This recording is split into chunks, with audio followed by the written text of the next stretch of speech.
On mutual understanding, meron akong ka-MU. Naranasan mo daw bang magkaroon ng ka-mutual understanding or MU? Malamang sa malamang, naranasan mo na rin ang daming pwedeng ipakahulugan sa MU, kaya lang, deserve mo ba na malabel lang as ka-MU? Ano nga ba ito? Malabong usapan? Maaaring ang MU ay malabong usapan, yung walang linaw, yung magbabatian kayo ng good morning, good night, kumain ka na ba? Naitali ko na yung sintas ng sapatos ko. Ikaw dyan, anong number ng electric fan mo ngayon? Bakit? Bakit kailangan mag-update ng madalas kung malabo naman ang usapan, kung walang paglilinaw, kung walang kasiguraduhan? I guess, walang babaeng deserve na ganitong pagtrato. Mahirap mapasok sa isang malabong usapan. Kailangan talaga na alamin ang intensyon ng kausap mo. Kailangan straight to the point mo na siyang tanungin, ano ba talaga ang intention mo sa akin? Ito ang understanding zone.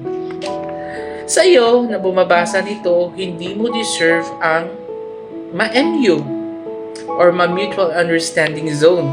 It means alam nyo sa isa't isa na may feelings pero hindi nyo itutuloy. Gusto ng isa na ituloy pero sasabihin ng isa na let's just enjoy these feelings. No, friend, you don't deserve that kind of treatment. Yan ang uri ng pag-ibig na out of convenience lang. Kailangan ka lang kapag malungkot siya, nahahanapin ka lang kapag kailangan niya ng kausap. Paano kapag ikaw ang nangangailangan ng kausap? Paano kapag kailangan mo na ng time?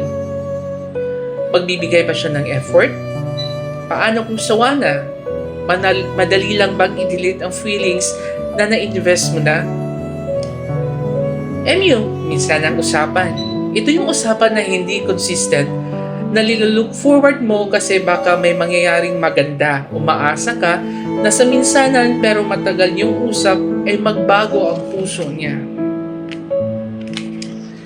Friend, say no to that. Hindi mo pa rin deserve yung usapang pang-convenient o pang-weekly task lang. Hindi mo deserve may sama sa to-do list na kung sino man. Hindi ikaw ang nanay o tatay. Ang tatay niya nahihingan niya ng tulong kung minsan. MU, mag-isang umaasa. Paano kung ibig sabihin talaga ng MU is mag-isang umaasa? Baka isang tao lang talaga ang umaasa sa pag-uusap na palagi ay may mamumuong pag-ibig. Masakit malaman na mag-isa lang umaasa. Kung kaya pa sa una pa lang, tigilan na.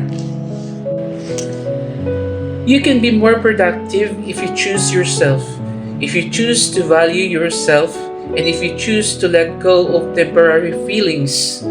Mutual understanding is not healthy.